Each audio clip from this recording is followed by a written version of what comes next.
Recientemente se llevaron a cabo consultas en diferentes universidades de Colombia para la renovación de sus órganos de dirección de sus consejos superiores.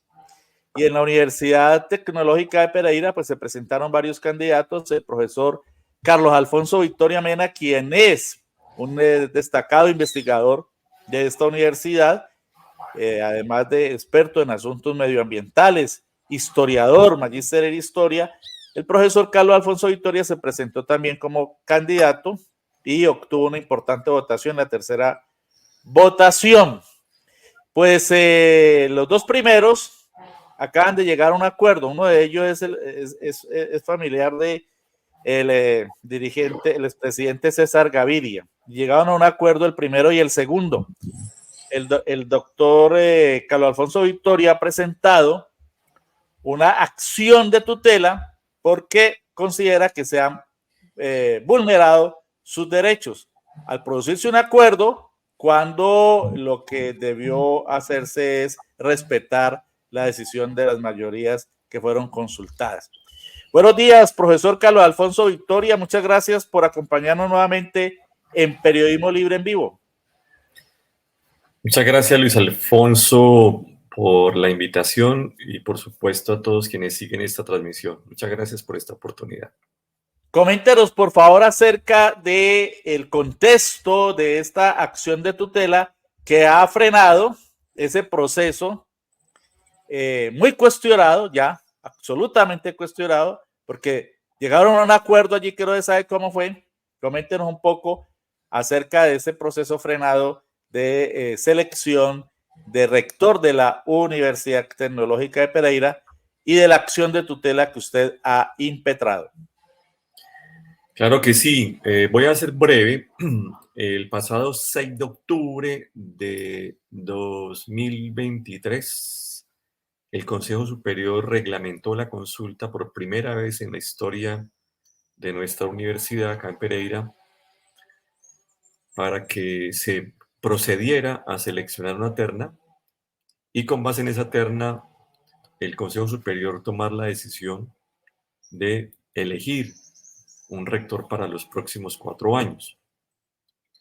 La consulta se llevó el 15 de noviembre del año pasado y luego el Consejo Superior, con base en ese reglamento, procedió a rondas de votación y en la primera ronda de votación quedaron los dos primeros en la consulta. El asunto es que, y lo quiero subrayar, el carácter de la consulta no era vinculante. Sin embargo, en la puja por la nominación o por la elección, de hecho, los actores y en medio del contexto un tanto álgido, lo volvieron vinculante. Sin embargo, ha pasado un año después de sucesivas votaciones y nadie de los dos aspirantes han obtenido los 6 votos necesarios, es decir, la mayoría calificada para poder ser elegido rector. ¿Y qué pasó recientemente? Recientemente ocurrió que uno de los candidatos, el colega y profesor Alexander Molina, tomó la decisión de adherir mediante un acuerdo con el exrector Luis Fernando Gaviria Trujillo. Ese acuerdo indudablemente causó, si se quiere, una conmoción en la universidad, porque pues nadie esperaba realmente que luego de esa disputa tan álgida, tanto en el superior como en distintos escenarios, tanto al interior de la universidad como hacia afuera, se llegara a ese tipo de decisiones. Siendo así, se programó un consejo superior el pasado miércoles 2 de octubre con el fin de elegir rector sobre la base, que es mi hipótesis, de ese acuerdo. Entonces, lo primero que hice, y esto todo lo que digo está documentado, tomé la decisión de elevar un derecho de petición al Consejo Superior, diciéndole obviamente que debería reconsiderarse el tema de la terna en tanto uno de los distinguidos candidatos había adherido mediante un acuerdo a el exrector Gaviria. Y por consiguiente, esa reconfiguración de terna implicaba que se incorporara al cuarto candidato el doctor Juan Carlos Gutiérrez. Sin embargo, yo consideré un tanto la fragilidad y ante la inminencia de ese Consejo Superior, impetré, como tú lo dices muy bien, una tutela que fue respondida al día siguiente ante la inminencia del acto en términos que obviamente favorecieron mis pretensiones legales. ¿Qué invoqué, Luis Alfonso, en esa tutela? Invoqué el artículo 40 de la Constitución Política, el derecho a elegir y ser elegido, y por tanto le pedí al juez de tutela que procediera a ordenar al Consejo Superior la suspensión, mediante obviamente una medida cautelar o preventiva. Y en segundo lugar, informé, por supuesto, en mi evidencia sobre ese acuerdo que fue público, hay un documento público, hay varias manifestaciones públicas por escrito de ese acuerdo entre los dos candidatos, y por tanto solicitó que también al juez se reconsiderara la conformación de la nueva terna para la disputa en el Consejo Superior de la elección del rector de la Universidad Tecnológica de Pereira. ¿Qué hizo el juez 13, el juez municipal, el juez penal municipal, el juez 13? Decidió, en primer lugar, acoger mi solicitud de preventiva, es decir, ordenó mediante esta tutela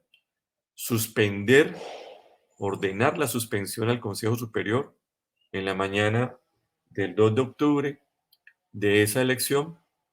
Y en segundo lugar, informó en su fallo que serían los jueces de la República que deberían pronunciarse de fondo frente al tema de la terna.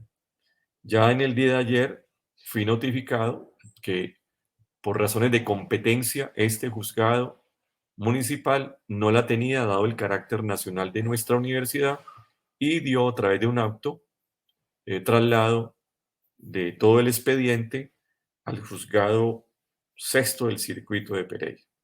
Digamos que eso, a grosso modo, Luis Alfonso, es el vericueto legal, pero lo quiero subrayar con tres cosas importantes. Primero, que estoy apelando al debido proceso, que me apego al Estado de Derecho que está consagrado en la Constitución de 1991. Y tres, he considerado en mis declaraciones públicas que el bien superior acá es la universidad tecnológica y no propiamente las personas. En ese sentido, esta es una tutela que lo que busca es que haya absoluta transparencia, ¿cierto? Absoluta transparencia ante la comunidad universitaria y ante la ciudadanía, ante el pueblo de Pereira y Risaralda, frente y de cara a la elección del rector de la universidad. Aunque, puedo decir. aunque las consultas, como usted lo dijo en su respuesta, no son vinculantes, de todas maneras son el reflejo de lo que piensa la comunidad universitaria, especialmente los estudiantes, que son la mayoría, y los profesores, estos dos estamentos que son el alma de toda universidad, son el alma mater. Claro. De tal manera que, ¿qué hay detrás de esos acuerdos, profesor? Porque todos sabemos que en las universidades públicas se juegan también altísimos presupuestos. Las universidades públicas se han convertido, y de hecho son desde hace rato, centros de poder y de poder regional en este caso, Ya lo vimos con lo ocurrido en la Universidad Nacional, en donde se denunciaron pues cómo había una contratitis multimillonaria, cómo hay un enorme juego con una gran cantidad de puestos, de burocracia, etcétera. Es decir, las universidades públicas lamentablemente también han entrado en el juego de la política, de la politiquería y de las transacciones. En la Universidad Tecnológica de Pereira, ¿qué está ocurriendo en esta dirección? Esa reflexión tuya es muy importante porque, bueno, primero todos lo sabemos y creo que es parte, digamos, ya no es, digamos, un aforismo cualquiera, pero la universidad es el reflejo de lo que pasa en la sociedad. Es decir, de hecho, la universidad, más allá de su autonomía, está incrustada en lo más profundo, en los tuétanos de la sociedad, de cualquier sociedad. Y desde esa perspectiva, como entidad pública, donde, como tú dices, se ejecutan miles de millones de pesos, pues no es ajena, obviamente, a uno de los fenómenos más críticos que experimenta tanto Colombia como el resto del mundo, que es el problema de la corrupción. Sin embargo, yo he sido, digamos, muy respetuoso, y lo digo aquí con toda claridad, de las decisiones que han tomado mis contrincantes, ¿sí? En su libre saber y entender, tomaron esa decisión.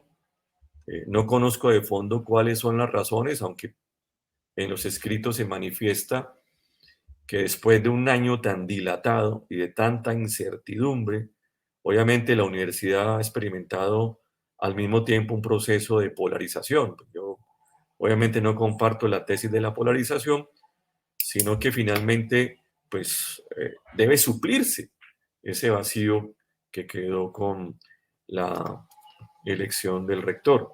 Durante todo el debate que nos llevó a la consulta del 15 de noviembre y posteriormente yo he sido extremadamente, digamos, cuidadoso de lo que he planteado en el sentido de que la universidad como bien público superior es una universidad que la tenemos que cuidar todos y todas, empezando por sus recursos y teniendo claro cuáles son las tareas misionales de la universidad.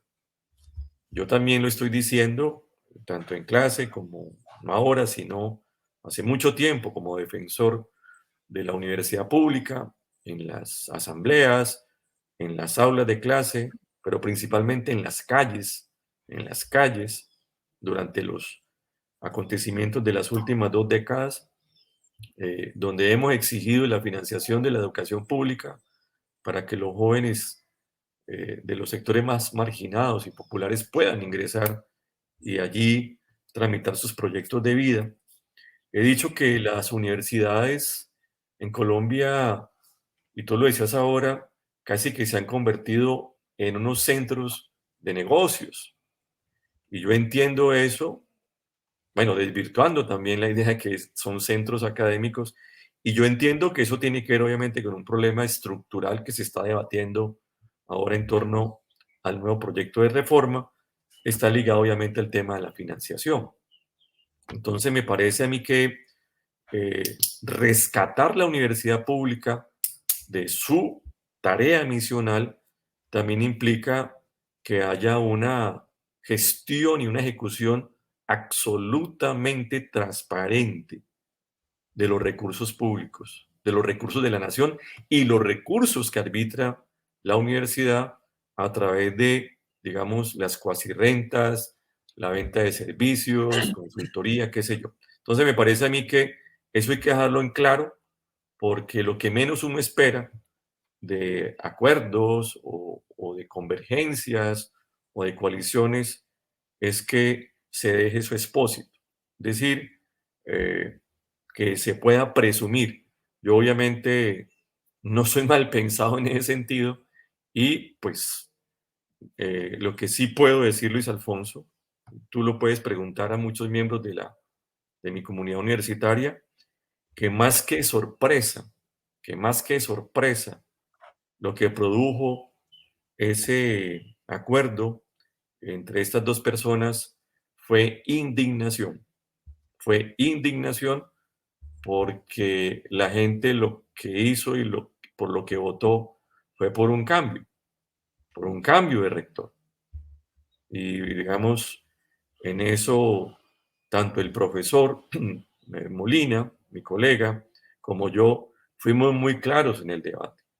Y las propuestas nuestras van o iban dirigidas en ese sentido, ¿sí? Que la universidad experimentara un cambio en muchos aspectos, tanto en su democracia interna como en los temas ligados a la calidad, la investigación, la extensión, es decir, las tareas que tiene que cumplir la universidad. Y obviamente lo que hoy algunos sectores cuestionan de ese acuerdo es, y bueno, ¿dónde quedó el tema del cambio? ¿Sí? ¿En dónde quedó el tema del cambio? Y de ahí que obviamente esta tutela, de alguna manera, pues yo he escuchado, he recibido muchos mensajes, se constituye en un nuevo escenario y casi que en algo de carácter paradigmático frente a lo que sigue de aquí en adelante, en el sentido de que ya no solamente es el Consejo Superior como órgano máximo de dirección de la universidad, sino que también entra otro actor, que son los tribunales de justicia. Es decir, y yo confío en la justicia colombiana, yo confío en el carácter garantista del Estado colombiano y por supuesto, y con esos ingredientes, interpuse la acción de tutela. Es decir, que aquí haya probidad, pase lo que pase de aquí en adelante.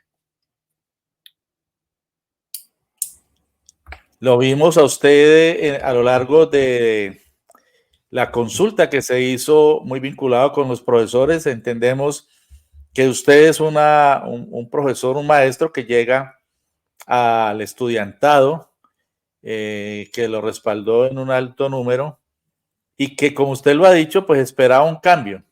Realmente, cuando se postulan, se hacen planteamientos, incluso hasta filosóficos, por el cambio, y finalmente se termina haciendo acuerdos, pues la comunidad, esa comunidad estudiantil y en parte la profesoral que los ha respaldado, pues se siente burlada.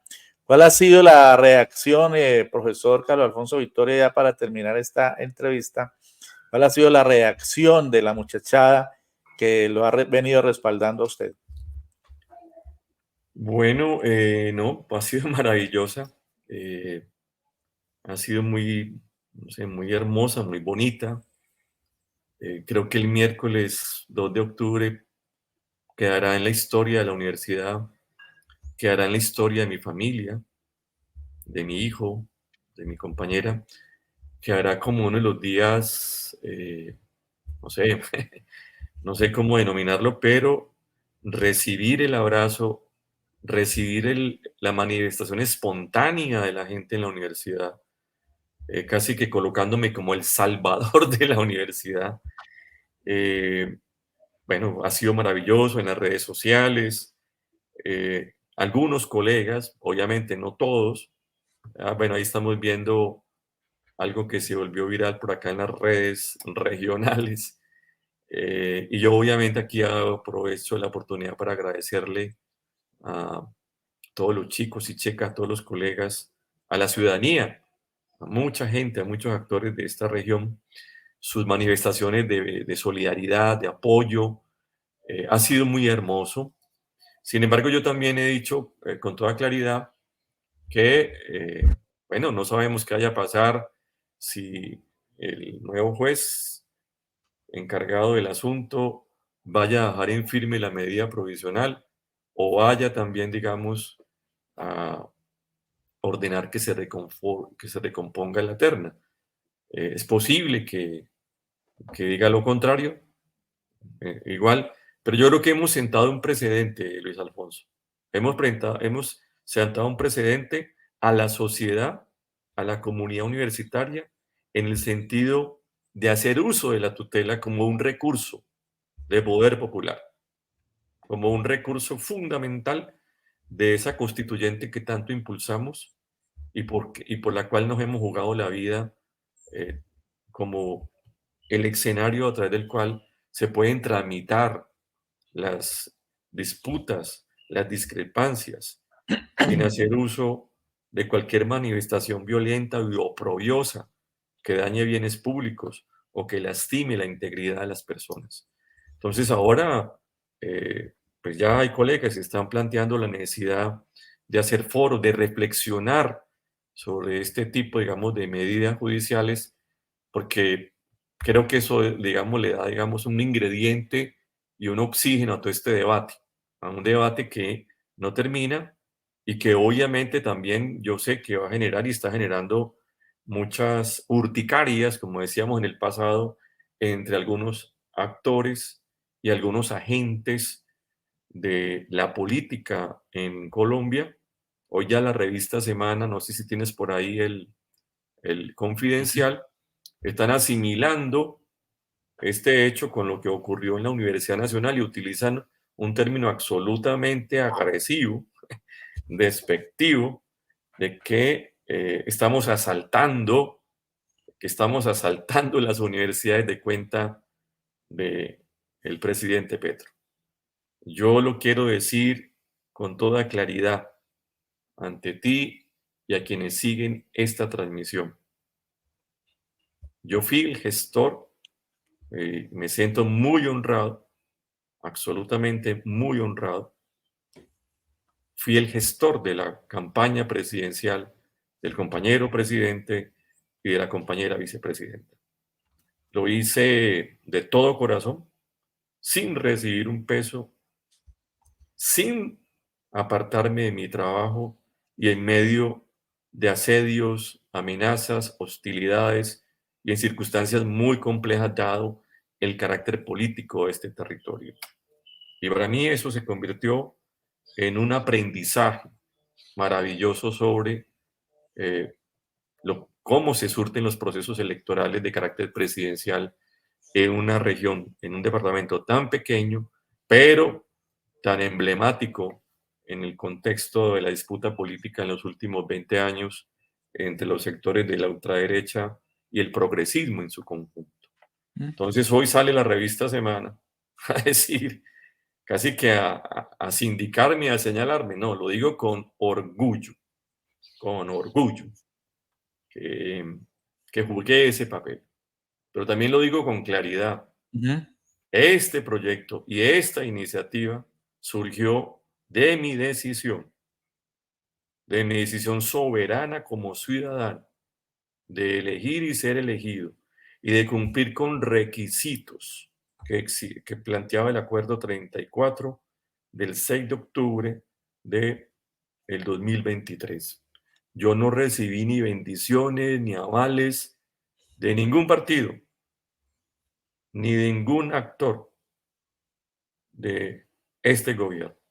Lo hice porque como muchos ciudadanos y ciudadanas en este país, algunos académicos, otros en sus tareas gremiales, sector privado, creemos, Luis Alfonso, que es una oportunidad maravillosa, maravillosa para hacer posible que tantos sueños, que tantas utopías que hemos tenido en torno al papel de la educación superior en Colombia se puedan al menos avanzar y en alguna medida cumplir.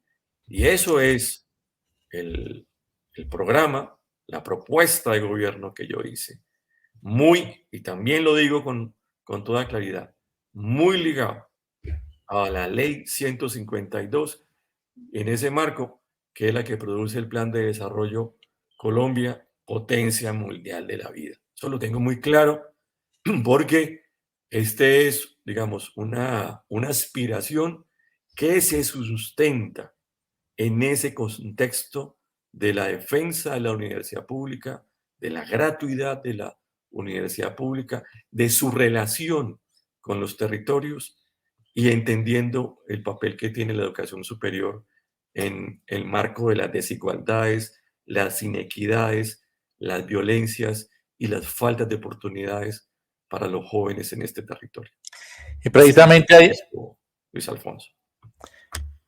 Sí, precisamente ahí estamos observando el pantallazo de la publicación de la revista Innombrable de Bogotá, a la que usted hace alusión, y en la que presenta como si fuera un delito, ¿no?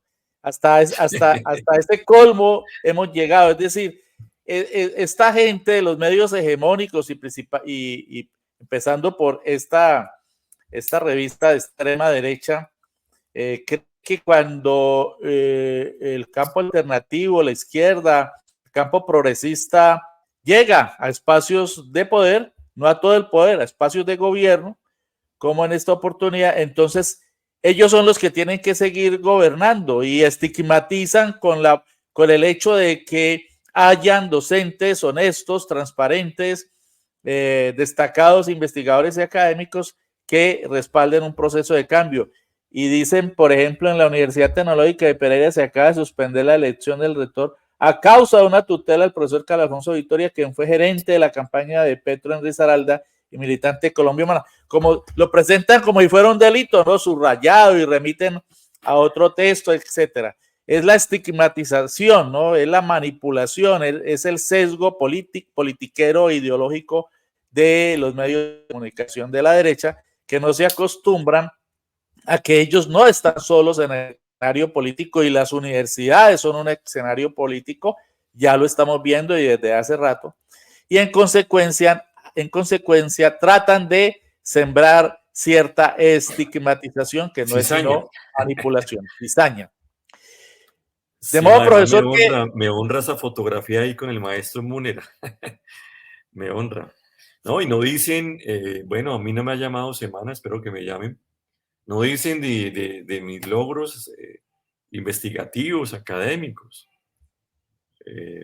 Bueno, yo hago parte del comité editorial de la única revista que está en Scopus, la comunidad académica sabe qué es eso, de mi universidad, que es la revista Ciencia Nueva, que es la revista de nuestra maestría, que hago parte de un grupo de investigación, que es Filosofía y Memoria, que mire mis evaluaciones que hacen los estudiantes, que hacen mis colegas. Bueno, también quiero compartirle, Luis Alfonso, que también es colega mía como historiador. Acabo de ganar un concurso de libro de ensayo de la universidad, que daría para otro programa, una investigación que lleva muchos años. Y bueno, de pertenecer a redes de investigadores, a comunidades científicas. Es decir, en la tarea en la que llevo muchos años, eso no lo ponen allí, pero a mí no me pueden sustraer y me siento, y lo reitero, con mucho orgullo y con mucha dignidad, de mis preferencias como ciudadano, políticas. Y eso creo que ha valido la pena, está valiendo la pena. Muchas gracias, profesor Carlos Alfonso Victoria, por acompañarnos hoy en Periodismo Libre, y esperamos claro que sí, que los tribunales de justicia pues resuelvan precisamente en justicia y se reconfigure, se reconforme la terna para que efectivamente usted pueda entrar en la ley nuevamente y ojalá sea el nuevo rector de la Universidad Tecnológica de Pereira, por su transparencia, por su hoja de vida, por su dedicación a la enseñanza con los jóvenes, a la investigación, al aporte desde las ciencias sociales, y esta clase de académicos es lo que necesitan nuestras universidades públicas para que efectivamente en el campo de las universidades también se sienta el cambio. Muchas gracias, profesor. Gracias, Luis Alfonso, y espero que me invite independientemente de lo que pase. Muchas gracias. Claro que sí, ya está invitado para que hablemos de los desarrollos ulteriores de esta acción de tutela. Gracias.